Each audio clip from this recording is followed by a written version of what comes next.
एक कॉमेडियन था। अपने ही यूट्यूब शो पर बैठ के किसी गेस्ट का जोक सुन रहा था। खुद कुछ नहीं बोला, खुद कुछ नहीं किया। लेकिन उसी एक मोमेंट ने एक ऐसा ट्रिप वायर दबाया जिसके बाद जो हुआ वो किसी भी क्रिएटर ने अपनी वर्स्ट नाइटमेयर में भी नहीं सोचा होगा। मल्टीपल स्टेट्स में पुलिस कंप्लेंट्स, साइबर सेल्स के डायरेक्ट समन्स और फाइनली देश की सबसे बड़ी कोर्ट का सीधा इंटरवेंशन। यह कहानी है समय रैना की। और यह है कहानी है इंडिया में इंटरनेट कल्चर और पीनल कोड की उस तकार की जहां अभी भी रूल्स रैकेज में लिखे जा रहे हैं। सब शुरू हुआ इंडियाज गॉट लेटेंट के एक एपिसोड से जिसमें गेस्ट था पॉडकास्टर रणवीर अल्लाहबदिया। एक crude unscripted joke clip viral हुआ और जो होना था वह सोशल मीडिया कैंसिलेशन से स्किप होकर सीधा लीगल सिस्टम में घुस गया। महाराष्ट्र, जयपुर, असम, 3 स्टेट्स में एफआईआर्स दर्ज हो गई। स्टेट साइबर सेल्स ने शो के क्रिएटर्स को डायरेक्ट समन्स भेजा। सुप्रीम कोर्ट ने एक अनयूजुअल पेनल्टी दी, कॉमेडियंस को डिसेबल्ड पर्सन्स के लिए चैरिटी शोज होस्ट करने का ऑर्डर। कोर्ट ने यहां तक सजेस्ट किया कि SC/ST एक्ट जैसी एक नए स्ट्रिक्ट लॉ की जरूरत है जो डिसेबल्ड लोगों का मजाक उड़ाना नॉन बेलेबल पीनल ऑफेंस बना दे।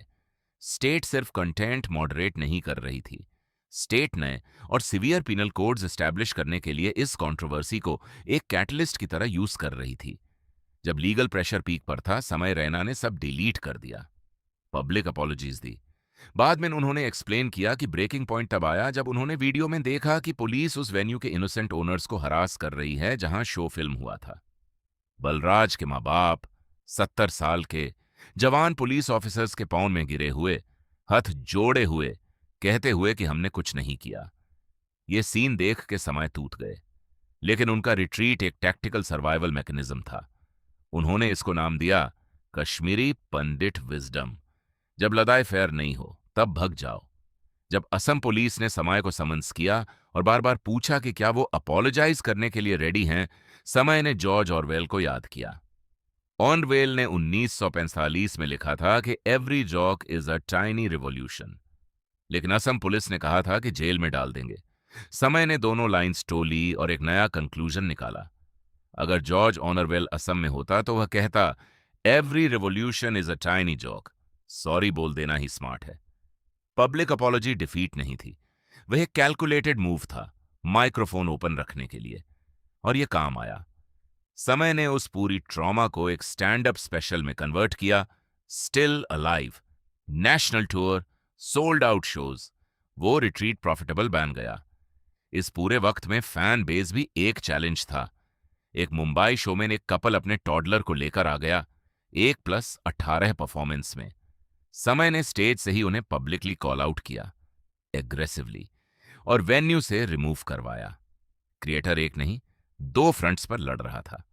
एक तरफ स्टेट सर्विलांस, दूसरी तरफ अपने पेइंग ऑडियंस की बाउंड्रीज पुलिस करना। और अब लीगल गंटेल सरवाइव करने के बाद समय पहले से है इंडियाज गॉट लेटेंट सीजन 2 की बात कर रहे हैं। वही शो जो इस पूरी क्राइसिस का ट्रिगर था। वो वापस आ रहे हैं उसी प्लेटफॉर्म पर, उसी फॉर्मेट में, लेकिन इस बार एक ऐसे इकोसिस्टम में जहां बाउंड्रीज यूट्यूब कम्युनिटी गाइडलाइंस नहीं, सुप्रीम कोर्ट बेंच सेट करती है।